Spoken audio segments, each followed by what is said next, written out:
Hello and welcome to Last Bell Boxing. My name's Ray. I'm one of the presenters on the show, and I'm going to give you my top 5 British lightweights of all time. So starting at number 5, I'm going to go for Kevin Mitchell. Kevin, for me, was one of the best British fighters never to win a world title. I think he was really, really unlucky in his career. That fight against Linares, some quarters had him winning that fight. In fact, I didn't. I had it really close by the time Linares stopped him. But the early rounds, he dropped him in the 5th. There were at some points he was winning, and I think perhaps I would have liked to see a rematch. He didn't. He went another route, and then he got stopped, and that was the end of his career. I think for me, Kevin Mitchell's biggest problem was outside the ring, not necessarily in it. The fights against Michael Katsidis, when he got completely annihilated, and Ricky Burns were more down to lifestyle choices. I don't think he was leading the right life outside the ring. Also, I would have liked to have seen how his career had it panned out had he had Tony Sims from the start. We often hear boxers saying, I found the right trainer for me, but it's been too late in my career. Kevin Mitchell fits into that category for me. Had he had Tony Sims at the very start of the career, because he was supposed to turn over with Tony Sims as an amateur, but he went a different path when he went with Frank Warren, chased the money a little bit, but you couldn't blame him after he won the ABAs at the tender age of 18.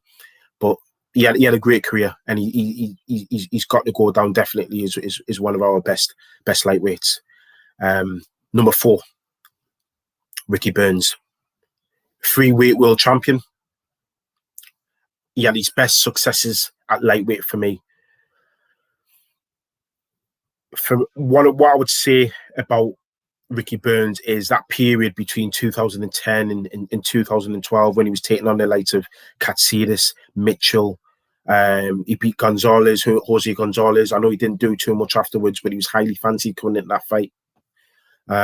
He was on a run, and he looked very, very difficult to beat. I wouldn't say unstoppable, because for me, he lost the Bertrand fight.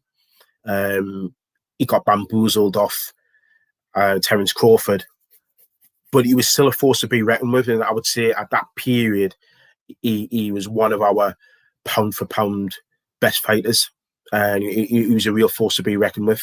And he was massive at the weight as well, real big at the weight. He was really, really physically strong, always fit, had a ramrod jab, and he's still fighting today because he keeps himself in good nick, which is in stark contrast to my number 5. They had a good war when they fought, so he comes in at number 4 for me. Number 3, Jack the Kid Berg, great fighter. Jack, 157 wins, 26 defeats. He was one of our first transatlantic stars. If you don't know about Jack Berg, again, you need to go and research him. People again talk about these fighters being from an era which is too far beyond and fought in a sport which is unrecognizable to boxing today. I dispute that. I dispute that a lot. Anyone that knows me knows that. As someone that likes to study boxing, this is where we learn the sport from. These guys set the trends and became trailblazers for the fighters that we have today. And like I said, he was one of our first transatlantic stars to try and do what he did in this country, and then go over to America and wipe out the opposition over there. He won a world title, but it was at the equivalent of light welterweight. But his achievements at lightweight speak for himself. So he's a comfortable number 3 for me. Number 2, Jim Watt. What career Jim Watt had. What an absolute career Jim Watt had. He beat Sean O'Grady, who we all know went to go and win a world title. He avenged 3 defeats on his record. He also beat Howard Davis Jr., who was no duck egg.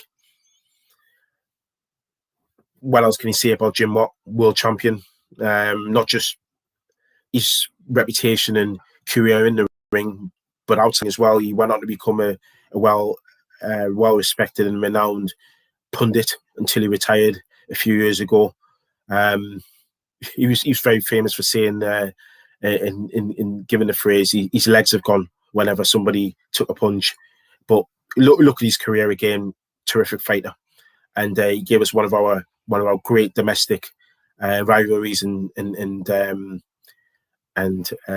fights with my number one. And my number one, if you haven't already guessed it, Ken Buchanan, another Scot. So that's 3 Scots on my list. He beat Jim Watt back in 1973. Although he was obviously very experienced at the time, but his record of 61 and only 8 defeats. He was an undisputed world champion in 1971, and he didn't defend it against his mandatory, so that's why he was stripped of one of the belts.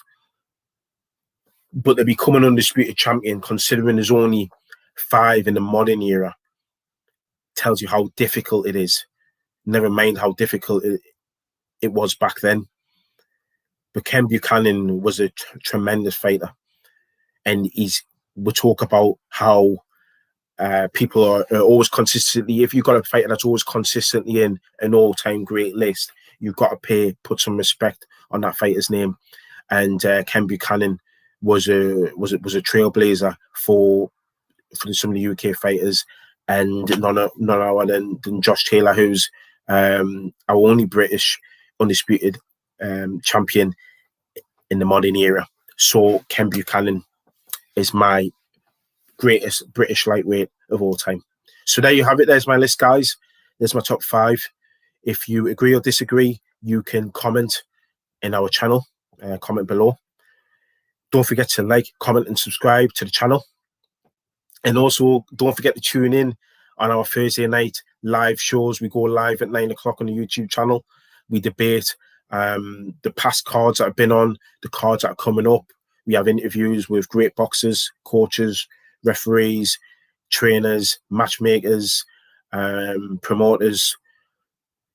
Tune in, guys. Thank you very much.